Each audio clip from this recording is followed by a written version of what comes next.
Subscribe कीजिए हमारे इस YouTube चैनल स्टडी स्टार्स 27 को और लेटेस्ट वीडियो के लिए इस बेल आइकन को क्लिक करें।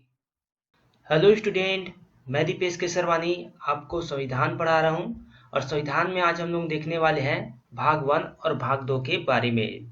देखिए, पिछले वीडियो में हम लोगों ने पढ़ा था संवैधानिक विकास के बारे में, तो उस वीडियो को आप जरूर देखिएगा और अच्छे से पढ़िएगा क्योंकि उससे एग्जाम में क्वेश्चन पूछे जाते हैं। आज हम लोग देखते हैं भाग 1 संघ एवं उसके राज्य क्षेत्र के बारे में।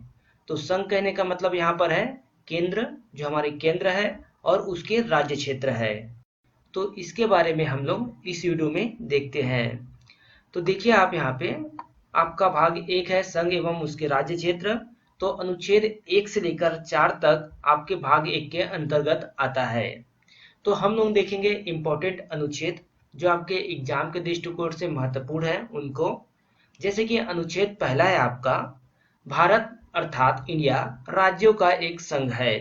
तो राज्यों का एक संघ है कहने का मतलब बहुत सारे राज्य मिलकर एक केंद्र का गठन करते हैं और इसी को कहा जाता है संघ। तो भारत अर्थात इंडिया जो है राज्यों का एक संघ होगा। अनुच्छेद 1 में ऐसा कहा गया है। उसी प्रकार अनुच्छेद 2 को देखते हैं हम लोग। तो देखिए, अनुच्छेद 2 में नए क्षेत्रों का भारत संघ में प्रवेश। इसका मतलब ये है, अगर कोई नए क्षेत्र है जो हमारे भारत संघ में विलय हो जाता है तो उसे इस अनुच्छेद के अंतर्गत विलय किया जाता है। अनुच्छेद 2 के अंतर्गत विलय किया जाता है नए क्षेत्रों को। जैसे कि आप देखिए, सिक्किम को भारत में मिलाया गया, तो ये अनुच्छेद 2 के अंतर्गत मिलाया गया है। उसी प्रकार दमन व दीप है, पांडुचेरी है, तो ये सभी क्या है, अनुच्छेद 2 के अंतर्गत मिलाया गया है। तो अनुच्छेद 2 में नए क्षेत्रों को भारत संघ में मिलाया जाता है। आगे देखते हैं हम लोग। देखिए, अनुच्छेद 3 है। यह अनुच्छेद संसद को यह अधिकार देता है कि पहला है, संसद 2 या उससे अधिक राज्यों को मिलाकर एक राज्य बना सकती है। तो संसद क्या कर सकती है, 2 या उससे अधिक राज्यों को मिलाकर एक राज्य बना सकती है, या फिर ऐसा है कि एक राज्य को 2 राज्यों में भी बांट सकती है। जैसे कि आप इसका एग्जाम्पल देख सकते हैं यहाँ पे। जैसे कि छत्तीसगढ़ है जो कि मध्य प्रदेश से अलग होकर बना है एक राज्य। उसी प्रकार उत्तराखंड है और झारखंड है। तो इसी अनुच्छेद के तहत राज्य बने हैं छत्तीसगढ़, उत्तराखंड और झारखंड, अनुच्छेद 3 के अंतर्गत। फिर से देखिए आप यहाँ पे, अनुच्छेद पहला है भारत अर्थात इंडिया राज्यों का एक संघ है, ऐसा बताया गया है अनुच्छेद पहले में। अनुच्छेद दूसरा है नए क्षेत्रों का भारत संघ में प्रवेश, जिसमें सिक्किम, दमन दीप, पांडिचेरी, इन सभी को भारत संघ में मिलाया गया है। और तीसरा है अनुच्छेद 3, इसके अंतर्गत संसद 2 या उससे अधिक राज्यों को मिलाकर राज्य बना सकती है, एक नया राज्य बना सकती है। आगे देखिए आप इसी में देखिए, अनुच्छेद 3 के अंतर्गत जो आपका सेकेंड पॉइंट है, बी वाला पॉइंट है, इसमें संसद किसी भी राज्य की सीमा को घटा सकती है और बढ़ा सकती है। तो किसी भी राज्य की सीमा को घटाना हो या फिर बढ़ाना हो तो वो काम जो है संसद कर सकती है। पहले बात तो आपको संसद का मतलब भी क्लियर होना चाहिए। संसद मतलब जिसमें राष्ट्रपति हो, राज्यसभा हो और लोकसभा हो, तीनों से मिलकर बनता है संसद। और संसद के सदस्यों को क्या कहा जाता है, तो सांसद। तो राज्यसभा के जो सदस्य हैं वो सांसद कहलाएंगे, लोकसभा के जो सदस्य हैं वो सांसद कहलाएंगे। और संसद क्या कहलाता है, राष्ट्रपति, राज्यसभा और लोकसभा तीनों को मिलाकर संसद कहा जाता है।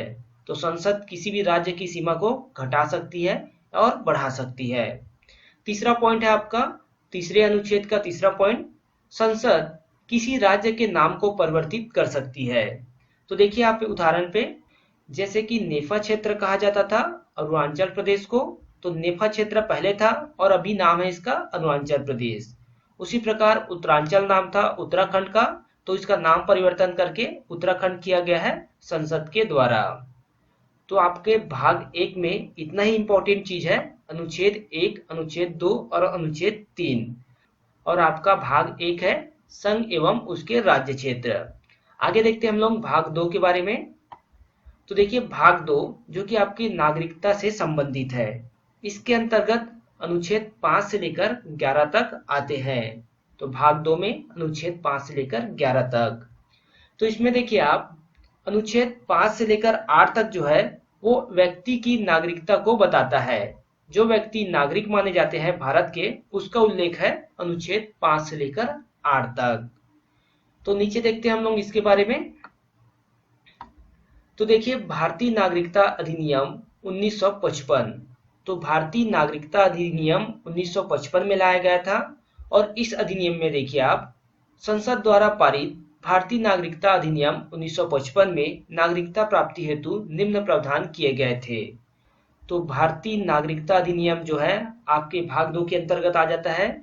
इसमें देखिए नागरिकता प्राप्त होती है।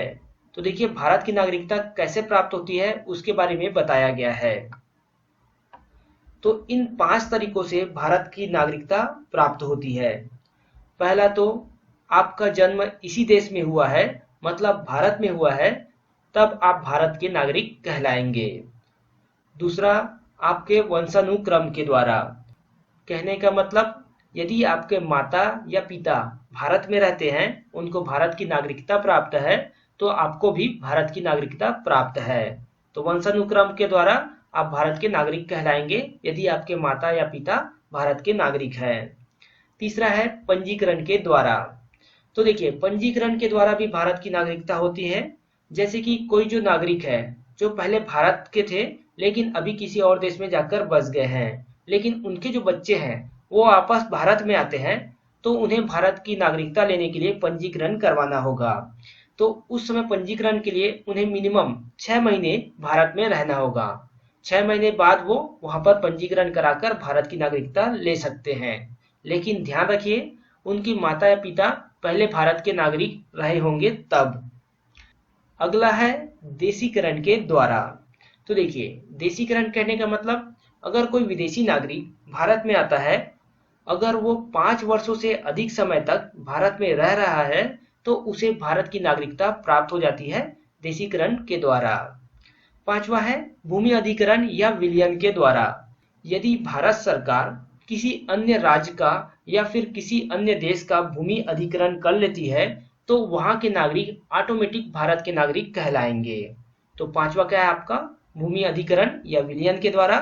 जो क्षेत्र को भारत अपने कब्जे में ले लेता है या फिर अपने में मिला लेता है, वहां के जो नागरिक रहेंगे वो भारत के नागरिक कहलाएंगे। तो इन 5 तरीकों से भारत के नागरिक कहलाया जाता है। आगे देखते हैं हम लोग।